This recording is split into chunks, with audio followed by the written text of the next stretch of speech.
அனைவருக்கும் வணக்கம். என் பேர் வந்து பாரிபாஸ்கர்.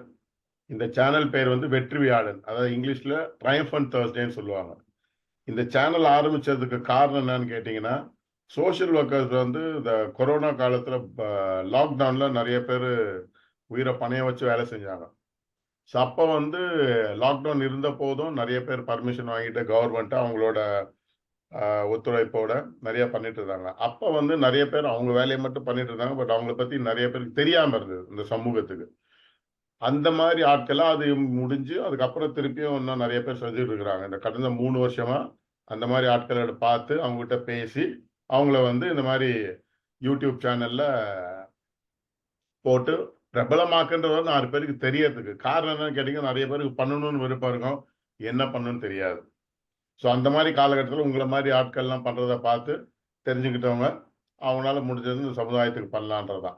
ஸோ அந்த வழியில் இன்னைக்கு உங்களை சந்திப்பதில் மிகவும் மகிழ்ச்சி. உங்களை பற்றி நீங்கள் என்ன பண்ணுறீங்கன்றத சொல்லுங்க திரு முருகன். அனைவருக்கும் வணக்கம். நான் வந்து தென்காசி மாவட்டம் சொரண்டை பகுதியில் வந்து இருக்கிறேன். வீட்டில் வந்து விவசாய குடும்பம். சிறு வயதுல இருந்து நம்மளை படிப்பு முடிச்சு அப்பா அம்மா நம்ம கூட பிறந்தது 4 பேர், 3 பேர் திருமணம் முடிச்சு நம்மளும் திருமணம் முடிச்சு 2 குழந்தைங்க இருக்கிறோம். சிறு வயதுல இருந்து கோவில் உழவார பணிகளுக்கு நம்மளை வந்து என்னுடைய தாய் மாமா வந்து கூட்டு போவாங்க. அவங்க கூட்டு போகும்போது அங்க வந்து மரம் வளர்க்குறது, இந்த மரத்தை பாதுகாக்கிறது, அப்புறம் நிறைய அந்த களப்பணிகள் உழவார பணிகள் சொல்லிட்டு கோவில்கள்ல பார்க்கக்கூடிய வேலைகள் செய்வாங்க. அந்த வேலைகள் நம்ம செய்ய செய்ய நம்மளுடைய எண்ணங்கள் என்ன ஆச்சு அப்படின்னா, அவங்க பண்ணும்போது நம்மளுக்கு அவங்க செய்யக்கூடிய விஷயங்கள் நிறைய ஈர்த்து அந்த வேலைகளை நம்ம செய்ய ஆரம்பிச்சோம். இந்த கலாமையை வந்து மரக்கண் வைக்கணும்னு சொல்லிட்டு நம்ம பள்ளிக்கூடம் படிக்கும்போது இந்த விஷயங்களே வலியுறுத்துற மாதிரியான தகவல்களே நம்ம வந்து செய்தித்தாள்களை பார்ப்போம். அப்போ அந்த ஐயாவுடைய மனநிலை வந்து நம்மளுக்கு கூடுதலா இருந்துச்சு.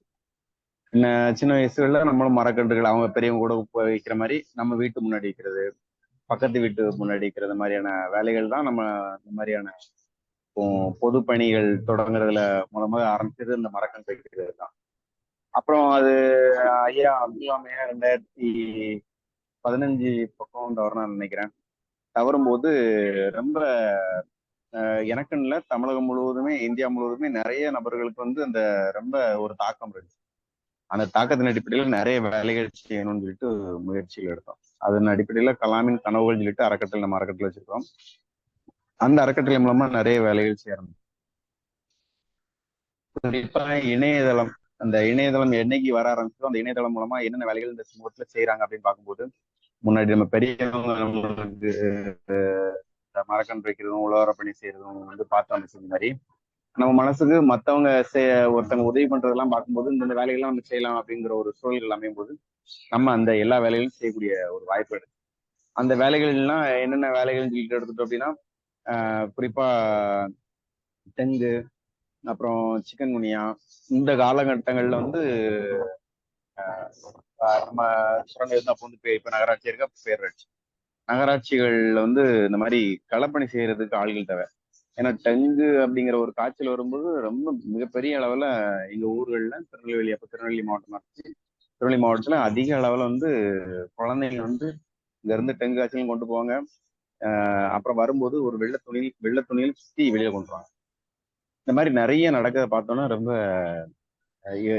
இந்த அளவுல இருக்கு அப்படின்னு சொல்லிட்டு ரொம்ப அச்சமாயிருச்சு. அப்போ இந்த சமூகத்துல நம்ம வந்து வேலைகள் பார்க்குறோம் ஒரு பக்கம் இருந்தாலுமே ஏதோ ஒரு வேலை இந்த டெங்கு கொசு அழிக்கிறதுக்கு என்ன செய்யலாம்னு சொல்லிட்டு அரசு முயற்சி எடுக்கக்கூடிய வேலைகள்ல அப்போ காளிராஜன் சொல்லிட்டு இங்க செயல் அலுவலர் இருந்தாங்க.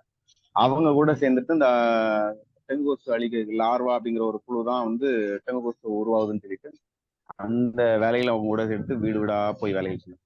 அப்போ அதுல நிறைய விஷயங்கள் செய்யும்போது அப்போ ரத்தம் நிறைய குழந்தைகளுக்கு பிளாஸ்மா செல்கள் அந்த மாதிரியான செல்கள் குறைவா இருக்கக்கூடிய நிலைகள் வந்து இப்போ 2017 தான் நான் ரத்த தானமே கொடுக்க ஆரம்பிச்சேன்.